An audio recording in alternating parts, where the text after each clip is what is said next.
그 테이블은 왜 김기식 대표님 만나고 싶어 했어요? 타고난 사람이네. 빠지면 계속 사고 오르면 계속 팔고. 책을 100권을 읽어서 겨우 터득한 걸 그냥 실전에서 돈을 벌면서, 나는 책을 사느라 돈을 쓰면서 배웠는데 여기는 돈을 벌면서 배웠네. 안녕하세요, 이효석입니다. 자, 오늘 두 분을 모시고 라이브를 진행하려고 하는데요. 먼저 소개 한번 부탁드리겠습니다. 네, 안녕하세요. 반갑습니다. 테이보입니다. 자, 아프리카 TV에서 매일 밤 경제 방송 하고 있고요. 그리고는 매일 아침에 유튜브에서 미국 시장 정리하고 있고, 주식하는 방송인, 방송하는 주식인 테이보입니다. 여기 방송할 때랑 말이 너무 달라지네, 완전히. 밥 먹을 때는 눈이 달라. 진짜 방송인이네, 방송인. 확 달라져. 자, 그리고 왼쪽에는 방송인이 만나고 싶어 했던 유명인입니다. 네. 안녕하세요, 김규식입니다. 한국 기업 거버넌스 포럼 회장을 맡고 있습니다. 반갑습니다. 네, 반갑습니다. 자, 이렇게 이제 셋이 모인 게 좀 꿈만 같긴 한데요.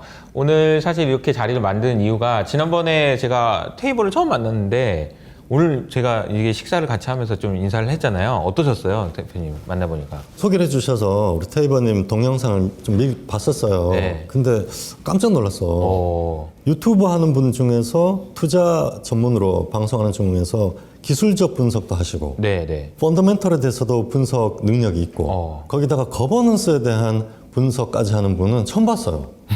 진짜. 그러니까요. 네, 그런 사람이, 이런 사람인데 그도 젊은 분이. 젊은 친구인데. 그러니까 깜짝 놀랐어요. 깜짝 놀랐다. 네.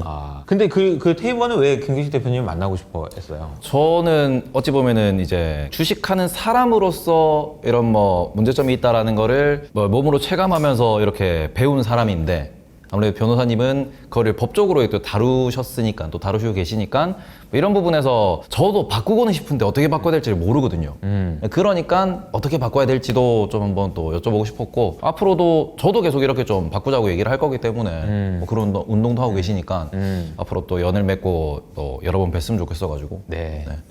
그러니까 이제 열은 봤는데 열을 봤는데 어떻게 얘기해야 될지 모르겠는 거지. 그러니까 뭐가 생각이- 잘못됐는지는 아는데 그치, 이걸 어떻게 바꿔야 네, 되는지 어떻게를 모르겠는 거죠. 모르니까. 네. 그러니까 답답한데 대표님은 알고 계시는 것 같으니까. 그렇죠. 조금 변호사를 하면서 제 나름대로 또 공부를 한 거죠. 우리 테이버님은 투자를 하면서 현장에서 느꼈던 그런 잘못된 부당한 그런 것들을 느끼고, 그리고 공부를 이미 많이 하셨더라고요. 결국 한국 거버넌스 코리아 디스카운트의 문제가 주주 환원율이 너무 낮다. 그리고 왜 낮으냐? 대주주는 주가를 올릴 이유가 없다. 올리지 않으면 유리한 점도 오히려 있고, 그래서 이해 충돌이 있다. 그런데 일반 주주들 가만히 있으면은 계속 이 상태 유지되니까 목소리를 내야 된다. 이런 이미 다 알고 계시고, 이론적으로 뭐 약간 더 들어가서 뭐 다른 나라에서는 어떻게 하고 그 근원이 뭐 회사와 주주 간의 관계의 법적인 구조가 어떻게 되는지 이런 것들이 있는데, 그런 건 중요한 게 아니에요. 그런 거 하나도 중요하잖아요. 뭐가 중요하냐? 목소리를 내는 게 중요한 거야. 어떻게 바꿀 수 있느냐? 싸워야지 바꾸는 거지. 대표님 지금 목소리 톤 좋아요. 네. 싸워야 바뀌는 거지. 그러니까 이런 거예요. 제가 논문도 읽어보면은 한국의 거버넌스 문제, 지배구조의 문제가 무엇인지 아는 분들은 이미 많이 계시더라고. 맞아요. 그런데 정작 어려운 거는 아는 것을 실행해서 내가 바꾸겠다고 현장에 나와서 치고받고 싸우고 욕도 먹고 뭐 이렇게 하는 것이 피곤한 일이거든요.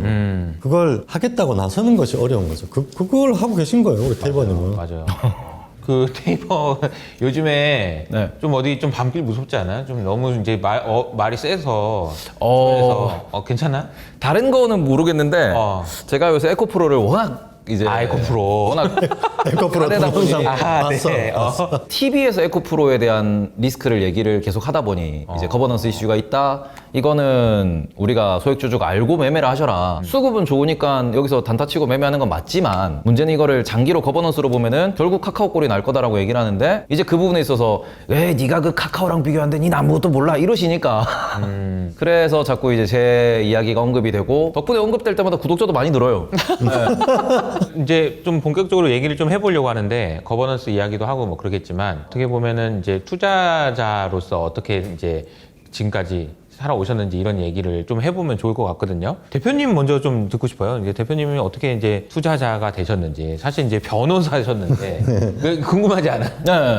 저도 주식 투자를 처음 시작한 거는 1998년이었어요. 진짜요? 그때 IT 버블 막 하고 그럴 때 과 선배 형이 LG증권에 계셨는데 네. 뭐 어떻게 우연히 알게 돼서 그분이 종목 추천도 하고 그래서 뭘 사면 되냐고 물었더니 그분이 이렇게 얘기하시더라고. 최근에 가장 많이 오른 주식을 사라. 그러니까 주도주를 사라는 얘기였어. 아, 그 말이? 예. 그래서 그러냐. 그럼 최근에 가장 많이 오른 게 뭡니까? 물었더니 새로운 기술이라는 거야. 아니, 솔본, 네, 현 솔본. 그때는 새로운 지금 솔본. 네. 그래서 아무도 모르고 조금 샀지. 그랬더니 막 금방 2배가 된 거예요. 그래서 아버지한테 졸라가지고 더 사야지. 저 결혼하면은 전세금으로 딱 이렇게 꼬부철 두신 자금을 그냥 달라고 그랬어. 털어가지고 막 이렇게 싸웠죠 아버지하고. 그래서 그때 돈으로 좀 그래도 꽤 되는 돈을 받아서 1억은 안 됐고 한 몇천만 원 되는 돈 받아가지고 몰빵을 쳤어. 몰빵을. 그런 투자. 거기서 다시 2배가 났어요. 아, 또? 또 2배가 났어. 원래 야, 그것도 안 이건 된 뭐, 이건 뭐, 돈 벌기 너무 쉽네. 그러니까 최근에 가장 많이 오른 걸 사면 되는구나. 이렇게 생각했죠. 네네. 그리고 나서 해가 바뀌고 2000년 1월이 됐는데 무상증자를 하더라고. 네. 무상증자는 그때는 무상증자 하면 한 달 동안 거래 정지가 됐거든요. 네네. 그 사이에 기준금리를 드디어 올리기 시작을 한 거예요. 2000년 3월인가? 그때 새로운 기술은 아직 거래 정지된 상태였는데 장이 무너지기 시작했어. 막 이제 이미 무너진 거야. 저는 거래 정지가 됐으니까 막 무상증자가 뭔지도 모르고 아무것도 모르고 그리고 이제 거래가 재개가 됐는데 5연속 하한가를 받더라고. 원금이 됐어. 네네. 순식간에. 순식간에 원금 된 거야. 네네. 원금은 팔 수는 없죠, 우리가. 그래서 펀더멘트 분석을 하고 이렇게 보니까 뭐 경쟁력도 있고 뭐 그때 전화 이 다이얼 패드라고 인터넷 전화도 되고 이건 괜찮은 것 같다. 아, 다이얼 패드. 그래서 이거는 장투다. 그러고 장투를 했죠. 그래서 2012년도에 2012년요. 2012년도에 갑자기 10년이. 네. 10년을 지나서 20분의 1토막이 나고 깔끔하게 팔았는데 2012년도에 제가 변호사를 하면서 그때 좀 큰 헤지펀드 자산운용사에 법률 고문을 했어요. 그러면서 그 헤지펀드 운용할 때 벌어지는 리걸 이슈들을 빨리빨리 검토하고 보고하고 이런 자문을 했는데 그때 제 투자의 멘토를 만난 거죠. 거기서 펀드 매니저. 그 당시 헤지펀드 본부장. 그분에게서 투자가 뭔지를 다 배운 거죠. 교과서가 있더라고. 네. 투자 업계도 우리는 다 교과서로 세상을 배우는 사람들이거든. 네, 네. 변호사들은. 보통은 안 그래요. 그냥 부딪히면서 배우잖아. 그치? 네, 그죠. 네. 그래서 뭘 읽어야 되는지 뭐 교과서를 배워서 이제 그 줄쳐가면 이렇게 자대 줄치고 형광펜 칠하고 이러면서 투자에 입문을 그때 이제 입문한 거죠. 그래서 그때 2012년도에 내가 투자를 잘못했구나. 새로운 기술은 내가 뭘 잘못했는지 그때 느꼈고 이거는 그냥 들고 있어봤자 소용이 없구나 하는 걸 깨닫고 그때 20분 1토막에 손절을 했죠. 그리고 제 투자 인생이 이제 제대로 시작을 한 거지. 2012년도에. 그러면 혹시 이효석 기자님이 언제부터 주식을 하셨죠? 저는 2010년부터 했죠. 선배님이시네요? 훨씬 선배님이죠. 이분은 투자 전문가시고 아니. 증권가에서 그때 아무것도 몰랐었죠. 그럼요. 네네네. 이분은 전문가시고 저는 2012년도에도 사실은 아마추어였지. 변호사였고. 근데 제가 보면은 사실 이제 그 학습 능력이라고 하잖아. 이 학습 능력이 진짜 뛰어나신 분이에요. 우리는 줄을 치거든. 진짜 열심히 하시고 아까 교과서로 세상을 배운다고 하니까 근데 진짜 빠르게 이제 올라오신 것 같아요. 투자에 대해서 이게 이렇게 하나하나씩 보면은 최근에 이제 그 대표님이 하시는 얘기를 이제 들을 기회들이 좀 있는데 설명하시는 내용을 보면은 저게 저런 뜻이었구나. 이게 하긴 교과서에 나와 있긴 있겠다. 교과서에 있어. 다 있는 내용이야. 그런 것들 이런 거 있잖아요. 나 들을 때마다 항상 그런 걸 느껴. 개념이 저거구나 막 이런 생각을 많이 느낄 때가 많아요. 그래서 그런 부분들이 탄탄하게 있었기 때문에 뭐 결국은 이제 투자를 잘 하시는 분으로 성장할 수 있었던 거네요. 그러니까 네. 뭐 제 나름대로는 교과서에 다 있다. 교과서에 다 교과서에 다 있다. 이게 이제 그 일반적으로 통용될 수 있는 그 정의는 아니거든. 교과서 다 있다. 이거는 약간 그런 거잖아요. 그 옛날에 서울대 그 수석 합격하셨던 분이 저는 교과서로만 공부했어 이런 거잖아요. 그렇죠. 아니, 교과서에 없는 건 없지. 교과서 위주로 공부한. 그러니까 이걸 어떻게 해야 되나. 그렇죠. 아니 테이블은 뭘로 어떻게 공부했어요 주식을? 저는 제 모토 중에 하나가 인생은 실전이다. 완전 잘해. 그러니까. 네. 모토 중에 하나가 제가 처음으로 주식을 좀 크게 했을 때가 2009년 연말일 거예요. 금호그룹 모카우 때.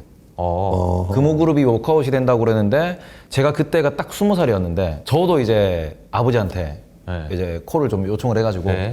제가 그때 자동차를 너무 좋아했어요. 중고등학교 때 자동차를 너무 좋아하고 자동차 관련된 회사들 다 이제 뭐 분석하고 뭐 차량의 부품들까지 분석하고 그러면서 막 서스펜션이 어쩌고 이러다 보니까 금호그룹이 넘어간다? 금호 타이어는 글로벌 4등인데? 그러면은 어떤 일이 있어도 금호 타이어는 살리겠구나. 근데 금호 타이어 주가가 그때 막 3분의 1 토막 이렇게 내려가고 있었거든요. 그래서 거기서 몰빵 쳤어요. 타고난 사람이네. 타고난 투자자네. 몰빵을 치고는 그냥 천재 바닥에서 천재. 저도 이제 따블이 났어요. 근데 저는 다행히도 아버지한테 돈을 받았고 저희 집이 좀 돈 관계가 좀 엄격해서 아버지한테 따블 딱 나자마자 원금 딱 빼서 아버지 돈 드리고 야 제대로. 그리고는 이거는 돈을 내 거다. 아는 분이 돈을 아는 분. 그러니까 이거는 내 거다 근데 해서 처음부터 이렇게 하면 어떻게 돼요? 그러니까. 그러니까 이걸 내 거다 들고 왔는데 그걸 감자를 맞았어요. 감사를 말했어. 감자를 했구나. 똑같네 둘이. 그러니까 첫 투자에서 따블을 보고는 그리고는 바로 감자를 맞고는 그러니까 그때부터 감자가 뭐지? 자본이 뭐지? 아하. 공부를 하나하나 하다가 그러고는 이제 여기도 투자하고 저기도 투자하고 그냥 단타도 치고 아르바이트 해가지고 뭐 이렇게 해보고 주변에 주식하는 친구들 따라서 뭐 진짜 시가총액도 모를 때 알고 봤더니 막 500억 600억 하던 데서 단타 치고 이랬더라고요. 동전주도 가보고 뭐 진짜 그때 아실 거예요. 틱틱이라고 그게 9,950원인가? 그 호가에서 10,000원 가고 1,100원 갈 때, 9,990원에서 10,000원 가고 10,000원 넘어가면 50원 호가. 요거 해가지고 요 호가만 넘어가면 5%, 0.5%거든요. 네. 거기에서 노는 애들 사서 0.5%, 사서 0.5% 이것도 했었어요. 야 진짜. 다 해봤어요. 그러니까 이게 다 뭐냐면 해봤구나. 만 원이니까 네. 만 원을 기준으로 보면 호가의 단위가 달라지면 네. 여기는 뭐 10원이면 여기는 네. 100원이고 이런 거잖아요. 네, 그죠? 정확히. 그 호가가 코스닥 코스피가 또 다른데 그래 또. 코스피는 또 이게 호가가 0. 몇 프로가 좀 재미가 있어요. 그러니까 그거를 50주 샀다 50 팔고 50주 샀다 50 팔고 계속 이걸 사라는 거예요. 실전에서. 그거- 거기서 그렇게 살아남기 쉽지 않은데. 그러니까 그런 걸 계속 해봤는데 제가 진짜 다 해봤는데 문제는 본전인 거예요. 대단하다 근데. 대단하다. 본전을 어떻게 그러니까 이게 와다 털렸. 나는 다 한 방에 털렸는데. 어떤 느낌이냐면 단타도 치고 이것도 하고 저것도 하고 다 했는데 제가 이제 알바해서 돈 넣고 뭐 돈 벌어서 돈 넣고 해가지고 하면은 한 1년 지나고 보니까 제가 넣은 돈만 불어 있는 거예요. 넣은 돈. 그러니까 아니 분명히 적금을 들긴 들었어. 근데 적금으로 뭔가를 막 했는데 원금이 그대로 있는 거예요. 그러고는 아까 말씀드렸던 농심 제대로 투자해보자 해가지고 제가 또 부산 사람이고 하니까 농심이 그때 마트도 하고 뭐 허심청 이런 것도 뭐 이슈가 많아가지고 그럼 농심을 한번 사보자 했는데 그때 이제 농심이 좀 추세가 좋을 때 샀다가 물려가지고 고생을 좀 많이 했었거든요. 그러면서 왜 농심은 박스권인가? 그걸 진짜 고민을 많이 했어요. 그러다가 뭐 책도 찾아보고 뭐 다른 거 많이 물어도 보고 했는데 지나가다가 누가 그걸 얘기하더라고요. 걔는 은행 예금보다 이자가 낮잖아. 아니 주식에 이자가 어디 있어요? 그러니까 주식에도 이자가 있어 이러는 거예요. 근데 되게 어르신이었거든요. 그래서 근데 멘토를 귀인을 만났네. 귀인을. 주식이 이자가 뭐지 하다 보니까 배당이 있고 그래서 뒤져보니까 농심이 2000년부터 그때까지 계속 4,000원 고정 배당인 거예요. 이거는 4,000원짜리 주식이구나. 그러니까 이게 말 그대로 농심의 신라면의 주식이 아니고 그냥 4,000원짜리 주식이구나. 그러면은 살 필요가 없네. 해서 거기서 이제 탈출하고 또 거의 본절 이렇게 하고 그러고 난 뒤에 이제 또 좀 더 크게 투자했던 게 좀 왔다 갔다 하다가 삼성 바이오로직스 IPO 할 때 삼성바이오로직스 샀으면 큰 돈 버셨죠. 제가 17만 원에 딱 들어갔어요. 17만 원. 네. 당시에 IPO 하자마자 15만 원인가 나와가지고 막 이렇게 할 때 그때 다들 50만 원 간다고 하는 거예요. 그러면서 그거를 한 1년 반 끌고 가면서 딱 한 49만 9천 원에 팔았거든요. 와, 그러니까. 그리고 그 상승 구간에서 제가 스윙을 계속 쳤어요. 스윙이를 오. 매일 매수하고 또 이게 5% 6% 가면은 매도하고 매수하고 매도하고 이거를 천재네, 천재. 그러니까 지금은 제가 이거를 제 매매법이라고 말씀을 드리는데 거기서 그걸 해봤어요. 그러니까 저 머릿속에 그냥 굴려본 거예요. 누가 가르쳐 준 게 아니고. 그러니까 그 워낙에 차트를 많이 보다 보니까 그게 빠지면 계속 사고 오르면 계속 팔고 그또 또 빠지면 계속 사고 야. 하면서 이제 추세를 타보자 했는데 1년 반 동안 그걸 하면서 300% 넘게 벌었어요. 거기서. 야. 그러고 난데 이거다 싶어서 그러면 우상향하는 종목이 뭐가 있지 찾다가 그때부터 미국장 넘어가서 미국장 빅테크에서 계속 이제 고점에서 5%, 10%, 15% 떨어지면 사고 대출돼서 사고 레버리지로 사고 올라가면 익절하고 책을 100권을 읽어서 겨우 터득한 걸 그냥 실전에서 돈을 벌면서 나는 책을 사느라 돈을 쓰면서 배웠는데 여기는 돈을 벌면서 배웠네요. 아니 근데 못 잠깐만. 이겨, 못 이겨. 근데 좀 약간 좀 그 뭐랄까 좀 질투가 좀 나는데요, 나는. 천재네, 그냥 천재. 그러니까 타고난 타고난 부자잖아요. 저도 고생 진짜 많이 했어요. 지금 성공 사례만 얘기한 거죠? 다 고생을 해요. 고생은 중요한 게 아니야. 다 고생은 해. 고생은 살아남느냐 못 살아남느냐가 문제야. 처음부터 아무렇게나 주식 사는 사람들이 대부분이야. 그러다 그럼. 거기서 배우지 못하고 그냥 다 퇴출되죠. 그대로, 퇴출되는 경우가 많은데 테이버는 거기 자신만의 성공하는 투자 전략을 터득하고 그걸 실제로 계속해서 큰 자본 축적을 하고 하는 거는 대단하다. 네. 제 최대 실패가 네. 삼바 샀을 때 거의 동일 비율로 카카오를 샀어요. 아하. 카카오 근데 카카오가 그때 10만 원이었었거든요.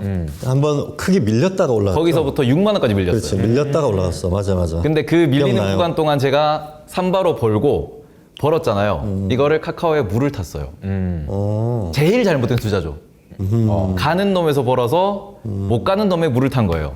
그리고는 나중에 딱 정리하고 보니까 그것도 많이 못 벌었어요. 그러니까 3바로는 많이 벌었는데 물을 타고 빠져버렸으니까 결국은 그때도 많이 못 벌었거든요. 합쳐서.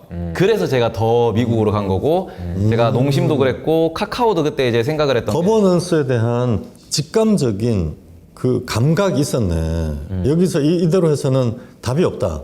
한국에서 이런 식으로 트레이딩해서는 답이 없고 나의 전략은 미국에서 통하는 거다라고 하는 거를 터득한 거네. 제가 그때 자사주 소각이 뭔지를 그때 처음 알았어요.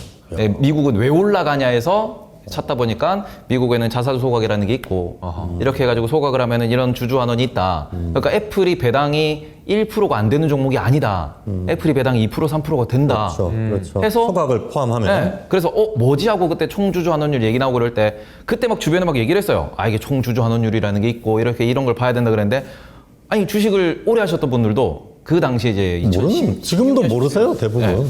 16년, 17년도에 미국장 얘기하면은 거기 왜 가냐고 수수료 나가고 돈 벌면 세금 내는데 지금도 그러시잖아요. 그러니까. 그땐 더 했어요. 네 사실라 그러지 이러면서.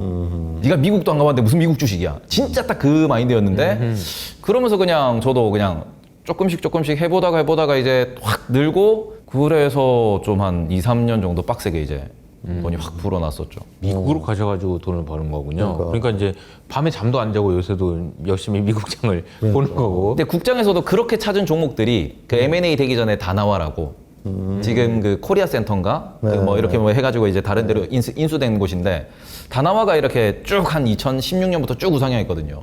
그것도 창업자가 동일한 이제 배당 성향을 지켜냈었어요. 배당 성향. 네. 그러니까 제가 제일 중요하게 주주 환원율. 네, 배당 성향.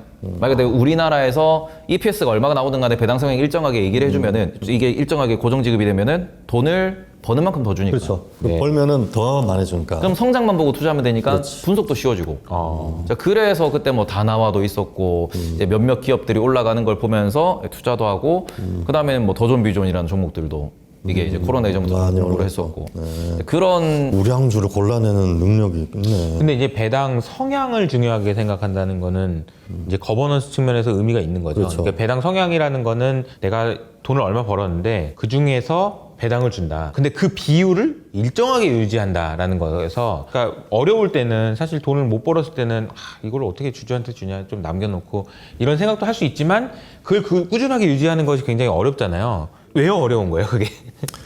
일단 배당 성향을 일정하게 유지한다는 말은 주주 환원에 대한 마인드가 일단 있는 거죠. 지배주주가. 한국 같은 경우는 소위 경영 책임이 없는 나라거든요. 주가가 얼마나 빠지든지 개박살이 나도 이사회가 뭐 퇴진해야 된다는 말 아무도 안 하잖아. 고점 대비 막 90%가 빠져도 이사회 보고 나가라고 기관 투자자들도 얘기 안 하고. 그러니까 소액주주들이 최근에 경영 책임을 져라 이런 얘기를 하잖아요. 그러니까 경영을 잘못했으니까 책임을 지고 물러나겠습니다. 이런 얘기를 들어본 적이 없는 것 같아요. 없잖아요. 예전에 모 그룹에 대해서 그때 주가가 반에 반토막이 났는데 그 회장이 경영 책임을 져라. 그 얘기한 곳이 엘리엇 하나밖에 없었어요.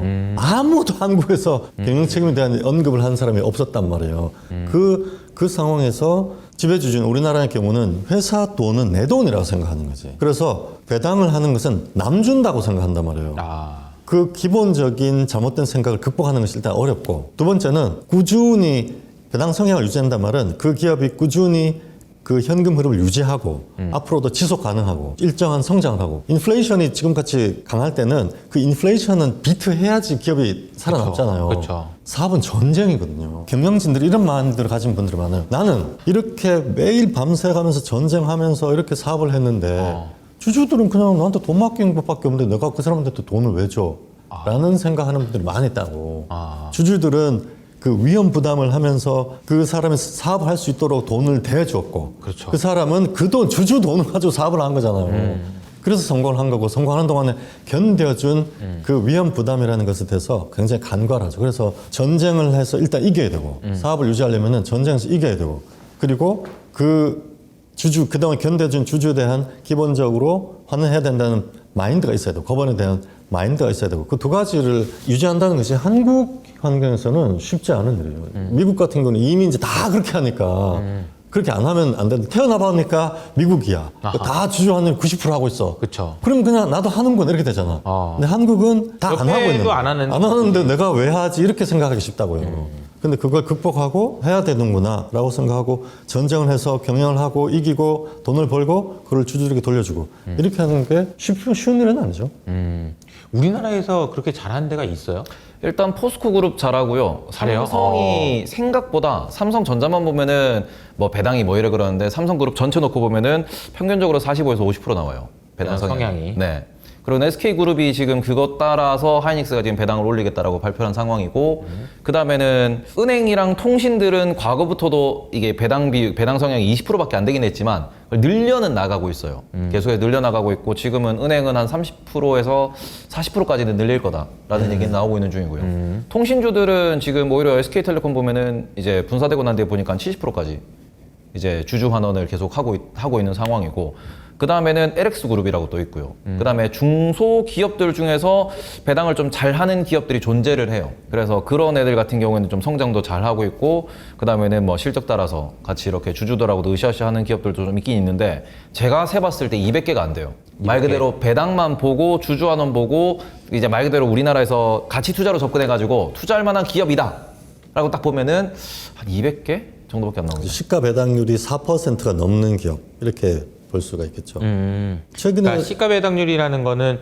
내가 10만 원짜리 주식 사면은 10만 원, 만 원, 4천 원, 4천 원 이상은 배당을 주는 받을 수 있는 그렇죠. 그런 게 이제 시가 배당률 4%인데 그 정도는 돼야 된다는 거죠. 그렇죠. 그래야 그게 배당을 보고 견딜 수가 있는 거죠. 제가 장기 투자할 수 있는 거죠. 개인적으로 국내에서 제일 좋아하는 종목 중에 하나가 과거부터 좋아했던 게 리노공업이거든요. 리노공업. 리노공업이 성장도 매년 한 10에서 10% 내외를 보여줘요. 근데 거기다가 배당도 이제 배당 성향 기준 40% 주거든요. 우리나라에 정말 잘 주는 거예요. 그쵸. 그리고는- 제조업인데. 네, 그리고는 테크 기업인데도 네, 그래서 배당률이 한 2% 정도로 유지가 되니까 얘네들은 10%에 2% 잡으면 매년 12%씩은 올라가거든요. 그러면은 사서 장투할 만하죠. 그렇죠. 그런 기업이 네. 대표적인 기업이죠. 근데 그게 배당을 잘 주는 회사들의 특징이 있어요? 뭐가 있어요? 일단은 네? 누가 뭐라 해도 우리는 내가 장사 잘하고 그 다음에는 저는 이렇게 표현하거든요. 배우신 분이다. 왜냐면 그런 기업들이 영업이익이 좋은 경우도 있고요. 아하. 그리고는 뭔가 미리 사업을 좀 잘하는 경우도 있고요. 현금 흐름을 계속 잘 창출하는 경우도 있고요. 그 다음에는 우리나라 특징상 지주사가 있고 사업회사가 있잖아요. 지주사가 돈이 없으면 배당을 잘 줘요. 그쵸. 맞아요. 이런 경우도 노리는 거죠. 그건 또 거꾸로 노릴 수 있는 거죠. 거버넌스상의 전략이라고 볼 수 있죠. 그래서 그런 것도 우리나라에서 계속 이제 연구하고 이제 보다 보니까 말 그대로 대주주가 그냥 주주랑 같이 계속해서 배당으로 받는 어찌 보면 좀 투명하게 경영하는 분들 그러니까 소위 말해서 우리가 뭐 기업 하시는 분들 아시잖아요. 법인카드도 있고 자회사를 만들어서 이게 뭐 받아가는 경우도 있고 되게 많은데 그 부분에서 꾸준하게 나는 그냥 투명하게 경영하고 나는 그냥 CEO로 당당하고 그다음에 배당도 그냥 당당하게 주고 그건 뭐 대외 활동도 좀 많이 하시고 이런 분들 같은 경우에는 뭐 경영 마인드를 대충 그렇게 가져가시더라고요. 그래서 저는 그런 부분에서 많이 보죠. 그 대표님한테 질문 드리고 싶은 게 우리가 이제 그 거버넌스가 좋은 회사들의 특징 중에서 결국 이제 CEO가 혹은 뭐 창업자가 어떤 생각을 가지고 있는지가 되게 중요하잖아요. 엄청나게 중요하죠. 네, 근데 이제 우리나라에서 좋고 안 좋고 이걸 얘기하기 좀 그러니까 대표님이 생각할 때 제일 좋은 거버넌스를 가지고 있는 회사가 의외로 테슬라를 얘기를 많이 하시잖아요. 그 얘기 좀 해주시면 좋을 것 같아요. 그러니까 많은 말을 하지만 거버넌스 관점에서 얘기하시는 분 많지 않거든요. 네. 일론 머스크가 문제도 많고 또 옳기도 있고 뭐 관종이잖아요. 근데 솔직히 워렌 버핏도 관종이야 보면. 맞아요. 관종이야. 그런 건 좀 있어요. 자기 얘기 하고 싶어. 네, 관종이죠. 네, 네. 관종이죠. 네. 그래서 뭐 주가버그하고 주짓수 한다는 그런 거 보면서 주주도 막 짜증 나고 괴롭고 그런 것 때문에 주가 흔들리기도 하고 그랬단 네. 말이에요. 그런데 냉정하게 기업의 지배구조 관점 또는 일반 주주와 최대 주주와의 관계를 이제 냉정하게 봤을 때 스티브 잡스도 연봉이 $1였거든요. 1달러. 1달러. 제로는 아니고 1달러. 대신에 이제 스톡 옵션이 있었죠. 일론 머스크도 똑같아요. 테슬라는 일론 머스크가 연봉이 제로예요. 스톡 옵션이 제로예요. 있어. 그래서 2006년도인가 비상장인 상태일 때 네. 그때 이제 투자자들에게 그 주식을 팔면서 그때 이미 나는 연봉을 안 받겠다. 대신에 주가가 그때 한 100배 오르면은 전체 시가총액의 15% 정도 되는 스톡 옵션은 나에게 달라. 이렇게 이제 계약을 했죠. 그러니까 박수 치고 뭐 주주들이면 난리 났지 뭐. 100배 오른다는데 뭐 25%뭐 문제 20% 주지. 그 거버넌스 관점에서는 그런 구조가 지배주주와 일반 주주의 이해관계를 완전히 일치시킨 관계예요. 그렇게 되는 경우는 지배주주가 주가가 내리기를 바랄 이유가 하나도 없잖아요. 그러네요. 그래서 그 얘기를 듣고 이제 테슬라를 다시 봤죠. 이런 정도의 마인드를 가진 사람이라면 네. 그러면은 이 기업을 좀 달리 봐야 된다. 좀 꼼꼼하게 챙겨봐야 된다. 그러니까 저는 투자 전략을 거버넌스를 중심에 놓고 변호사다 보니까 지금도 저는 변호사 쪽 관점에서 투자를 하고 자본시장을 바라보거든요. 그런 기업가, 창업주를 보면은 그 기업을 좀 더 깊이 파보죠. 혹시 이 기업이 장기적으로 성장할 수 있는지. 성장만 한다면은 그렇죠. 다 돌려준다는 얘기잖아. 그렇죠. 자기가 받으려면 일반 주주도 똑같이 받는다는 거잖아요. 얼마나 좋아. 그래서 더 공부를 해보고 그렇게 했었죠. 그러니까 사실 어떻게 보면은 아무리 정말 선하고 주주한테 돌려주려고 하는 마음이 있어도 경험을 못 해가지고 그러면은 보면 의미가 없잖아. 네, 의미가 근데 그 두 개가 곱하기가 돼야 되는 거죠. 두 가지가 겸비가 돼야죠. 그렇죠. 그게 최고 주식. 그러니까 그런 측면에서 보면 테슬라도 거버넌스 측면에서 그러니까 굉장히 좋게 볼 수 있다. 그렇죠. 일론 머스크가 월급을 안 받는군요. 안 받습니다. 그러니까 이제 그 사람은 월급을 받으려고 하는 일이 아니고 주식을 올리려고 일을 한다라고 볼 수 있는 거고 성장하려고. 성장하려고.